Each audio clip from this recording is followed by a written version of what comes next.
ప్రజాస్వామిక స్ఫూర్తి అర్థము అవగాహన కాదు. మనం ప్రయత్నం చేసినా కూడా వారు తెలుసుకునే ప్రయత్నం చేయరు. ప్రజాస్వామ్యంలో 49కి 0 వాల్యూ ఉంటుంది, 51కి 100% వాల్యూ ఉంటుంది. ఎందుకంటే 51% ఓట్లు 51% నెంబర్ ఉన్న వాళ్ళు ప్రభుత్వాన్ని ఏర్పాటు చేస్తారు. 49% ఉన్నవాళ్ళు ప్రతిపక్షంగా కూర్చొని ప్రభుత్వం తీసుకునే పరిపాలనలో నిర్ణయాలను, శాసనాలను సహేతుకంగా విశ్లేషించి సలహాలు, సూచనలు ఇస్తారు.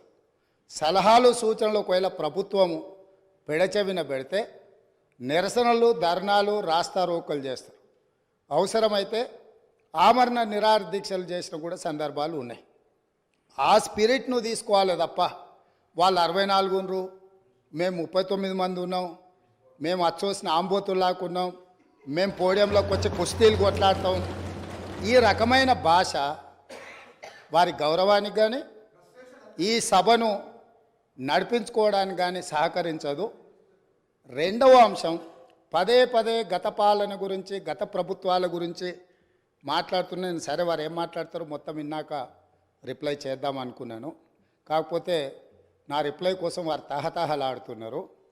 గత పాలనలో యూత్ కాంగ్రెస్ వైస్ ప్రెసిడెంట్గా కల్వకుంట్ల చంద్రశేఖరరావుకు అవకాశం ఇచ్చిందే కాంగ్రెస్ పార్టీ. సింగిల్ విండో డైరెక్టర్గా ఎన్నికల్లో పోటీ చేయడానికి ఇస్తే కాంగ్రెస్ పార్టీ తరఫున నిలబడి ఓడిపోయిందే చంద్రశేఖరరావు. గత పాలనలో ఎంపీగా గెలిపించిందే కాంగ్రెస్ పార్టీ. గత పాలనలో షిప్పింగ్ మినిస్టర్ ఇచ్చిందే కాంగ్రెస్ పార్టీ. ఆ తర్వాత కార్మిక శాఖ మంత్రి ఇచ్చిందే కాంగ్రెస్ పార్టీ. అంతెందుకు, ఇక్కడ సభ్యుడు ఉన్నాడు, వారు కూడా వారి కుటుంబ సభ్యులే. ఎమ్మెల్యే కాకుండానే మంత్రిని చేసి తర్వాత ఎమ్మెల్యేగా ఎన్నిక చేయడానికి సహకరించిందే కాంగ్రెస్ పార్టీ. ఈరోజు వాళ్ళు ఏ పేరైతే వినోద్ అనుకుంటున్నారో ఆ రాజశేఖర రెడ్డి గారే ఆ మంత్రివర్గంలోనే గత ఆర్థిక శాఖ మంత్రి, సిద్దిపేట ఎమ్మెల్యే గారు ఎమ్మెల్యే పదవి లేకుండా మంత్రిగా ప్రమాణ స్వీకారం చేసిండ్రు. రాజశేఖర రెడ్డి గారి నాయకత్వమే దేశానికి బలమైన నాయకత్వం అని అందులో పనిచేసిండ్రు. మూడవది, పోతిరెడ్డిపాడు పొక్క పెద్దది చేసినప్పుడు కీర్తిశేషులు నాయన్ నరసింహారెడ్డి గారు కడప జిల్లా ఇన్ఛార్జ్ మినిస్టర్. ఆ రోజు కొట్లాడింది పోతిరెడ్డిపాడు మీద కీర్తిశేషులు పి జనార్దన్ రెడ్డి గారు. పోతిరెడ్డిపాడు పొక్క పెద్దది చేసినప్పుడు ఇక్కడ ఉన్నోళ్ళు ఎవరు ప్రాణత్యాగాలు చేస్తామని ఎవరు కొట్లాడలే, ఎవరు మాట్లాడలే. సొంత పార్టీ, సొంత ప్రభుత్వం ఉన్న తెలంగాణ ప్రజల హక్కులను భంగం కలిగించొద్దు, కృష్ణానది జలాలలో మా వాటా మాకు ఉండాలి, మా వాటాను ఎవరు తీసుకెళ్ళినా మేము ఒప్పుకోము అని కొట్లాడింది ఆనాటి నాయకుడు పి జనార్దన్ రెడ్డి గారు మాట్లాడినారు తప్ప వీళ్ళు కాదు. కాబట్టి ఈరోజు వీళ్ళందరూ ఏ పాలకుల గురించి మాట్లాడుతున్నారో ఆ పాలకులు ఇప్పుడు మాట్లాడుతున్న పెద్దలు ఎట్లెమ్మెల్యేనరు? వాళ్ళ తండ్రి గారి గురువైన చంద్రబాబు నాయుడు గారి పార్టీతో పొత్తు పెట్టుకుంటే ఆ పార్టీ మద్దతుతో ఆ కండువ కప్పుకొని సిరిసిల్లలో కష్టపడి పనిచేసి నిర్మించుకున్న చీమలు పెట్టిన పుట్టలో పాములు దూరినట్టు కేకే మహేందర్ రెడ్డి అక్కడ పార్టీని నిర్మించుకొని తెలంగాణ ఉద్యమంలో పాల్గొని తెలంగాణ ఉద్యమంలో ముందు భాగం నుండి నిలబడి కొట్లాడితే ఎన్ఆర్ఐ అంటే నాన్ రిలయబుల్ ఇండియన్ కింద మేనేజ్మెంట్ కోటాలో ఇక్కడికి వచ్చి టికెట్ తీసుకొని అక్కడ ఆ కేకే మహేందర్ రెడ్డి గారిని అన్యాయం చేసి ఈరోజు ఇక్కడికి వచ్చిండ్రు. కాబట్టి ఈరోజు గతం గురించి అధ్యక్ష, ఒకవేళ మా మిత్రులకు వాళ్ళకు అంతగా గతం గురించి చర్చించాలనే ఆలోచన ఉంటే ఒకరోజు మొత్తం తమరు సమయం ఇవ్వండి. తప్పకుండా జూన్ 2, 2014 కంటే ముందు జరిగిన 55 సంవత్సరాల పరిపాలన మీద సంపూర్ణమైన చర్చ ఇక్కడ పెడదాము. ఈరోజు ఇక్కడ జరుగుతున్న చర్చ జూన్ 2, 2014 నుంచి జరిగిన పరిపాలన, చేసిన విధ్వంసము, నాయకత్వం యొక్క వ్యవహార శైలి మీద మనం ఈరోజు మాట్లాడుకుంటున్నాము. కాబట్టి వారికి గతం గురించి చర్చించాలనే కోరిక ఉంటే మాకు ఎలాంటి అభ్యంతరం లేదు. గతంలో జరిగిన పరిపాలనలో ఇక్కడున్న వాళ్ళకి చాలామందికి పాత్ర లేకపోవచ్చు, కానీ అక్కడున్న వాళ్ళకు చాలామందికి పాత్ర ఉంది. ప్రత్యక్షంగా మంత్రులు చేసిండ్రు.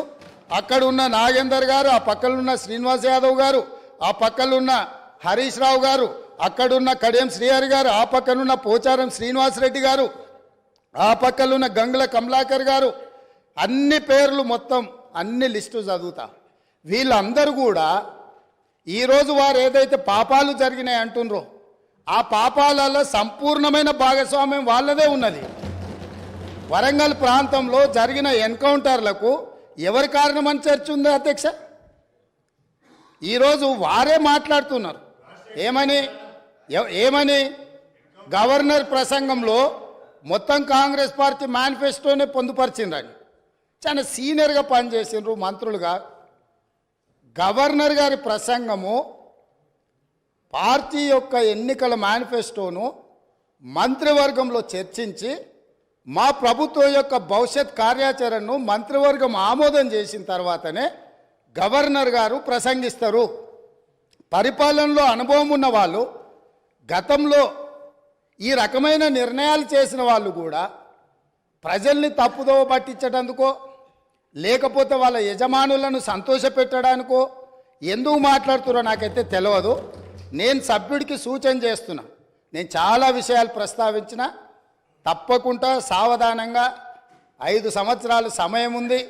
సంపూర్ణంగా ఎక్స్రే తీసినట్టుగా ఎక్కడెక్కడ ఏమేమి ఉన్నాయో అన్నిటిని వివరిస్తాం.